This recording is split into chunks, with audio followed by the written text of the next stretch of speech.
Well, this call, first of all, Lukman is the same man who was on Adamu's case until Adamu literally packed up. Okay, I give up.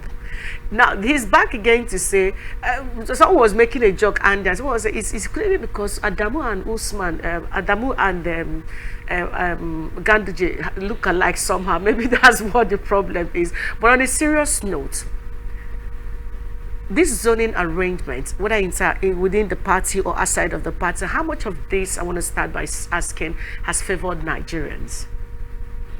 Okay, so Nigeria is a multi-religious, multi-ethnic geographical space, if you may. And in order to balance power and to have people feel a sense of belonging, it was important that you introduced, this kind of zoning into the political firmament or into the political space, as it were. So you would have noticed that in virtually everything that we do in this country, you would see some coloration of, zoning, even up to how we get into unity schools, because of the fact that you want to have the interests of the different spreads of ethnicity in this country. We always had to fall back to zoning. So zoning had been, a very important discourse, in our political history and our political life thus far. But you see, what we must understand is that in a presidential system, beyond what the book says, the president is the most powerful person in a presidential system. It can do and undo. It is within its prerogative. You would recall that once upon a time, it was said that Olusegun Obasanjo went and sat in the house of Audu Ogbe.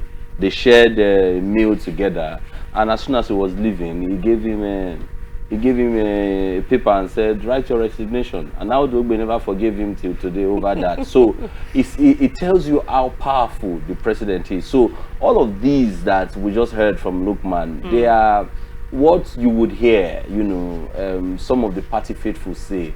They throw these things around so that a few people who do not know better would think that there is anything that is progressive about them, or there's anything that is conservative about them. Our parties are not sitting on any strong philosophy. Therefore, it is at the whims and caprice, it's at the delight of the president, to say, this is the person I want to work with. You would have noticed that in the times of the former president, they insisted that they did not want to have anything to do with Adams Oshemole, and before you could say Jack Robinson, they had done everything to take Adams Oshemole out of that place. So if the president decides that I'm not interested in working with this person, and I'm only interested in working with somebody who is from the South, or who is from the Southwest, nothing will happen, zoning or no zoning. So I would rather say that Lukman should be doing his lobbying around the governors who have got indeed powers. The reason they have powers, Nigerians know, because they're the ones that are the biggest sponsors of the party, right? So you should be doing some serious lobbying around them so that you reach the president to get his mindset around who he feels he wants to work with. So that if you can even propose a few people within the North Central to him and he accepts them, then that can be carried. But if you are not doing that, you're coming to the press and you're speaking English, the president may just be in his room, drinking coffee and deciding that it must be a Ganduje, or deciding that it must be somebody from the Southwest. And we must emphasize that whether it's the president or not, if he says it is the person from the Southwest, everybody automatically will fall in line. This is the presidential system, and the president has the final say.